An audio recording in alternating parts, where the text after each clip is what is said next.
Hey everyone, just a quick ask before we get into the newscast. If you really like Wake Up, I would love it if you gave us 5 stars on Spotify or Apple Podcasts and drop a quick comment there to let people know about this newscast. It would really help people discover us.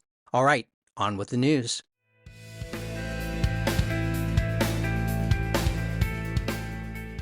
Wake up, Pittsburgh. I'm Matt Peiken, and this is your local newscast for Thursday, January 8th.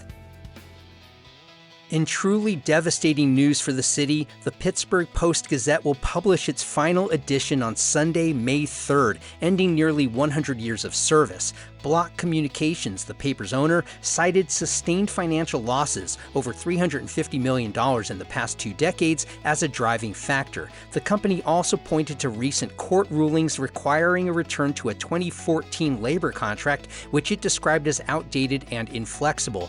The decision comes just 6 weeks since about 25 guild members returned to their jobs for the first time in more than 3 years after a court ruling upheld a prior National Labor Relations Board judgment in their favor.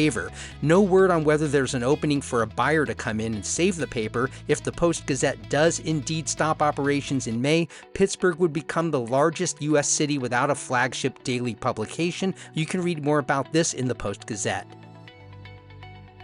Newly sworn-in Mayor Corey O'Connor wasted no time getting to work this week, kicking off his term with a so-called safe and clean downtown enforcement blitz. Joined by city officials, O'Connor walked through downtown on Tuesday, flagging infrastructure issues and calling for aesthetic and safety improvements. He also signed his first executive order to overhaul the city's sluggish permitting system, aiming to attract more families and developers. Earlier in the day, he joined a local family on a school walk to highlight pedestrian safety. Read more about this at Pittsburgh Public Source. Pittsburgh's North Side is once again calling for stricter oversight of short-term rentals following a New Year's Eve shooting linked to a party at one such property. A woman was shot in the leg on Constant Street, just blocks from the site of a deadly 2022 Airbnb-related incident. Despite earlier legislative attempts, no regulations have been enacted. Residents say these rentals, often venues for disruptive parties, are degrading neighborhood quality of life. Council members Bobby Wilson and Deb Gross are revisiting proposals, though past efforts have stalled in court or expired. Read more about this at WESA. A new $20 million condo project is coming to Pittsburgh's Strip District. Developer John Watson and Fourth River Development are converting the historic red brick Bittner building at 8026th Street into a 33-unit condominium complex called W Lofts. The plan includes 1 to 3 bedroom units, rooftop additions, private balconies, and parking. Prices are expected to range from under $500,000 to $1.5 million. The developers aim to begin construction this summer, pending city approvals. The project joins a growing trend of condo redevelopments along Smallman Street. Read more about this in the Business Times.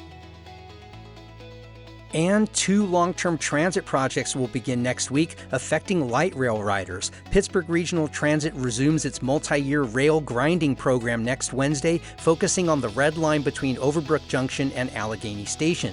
Work will occur Wednesdays through Sundays, mostly overnight, though some daytime work is planned early in the project.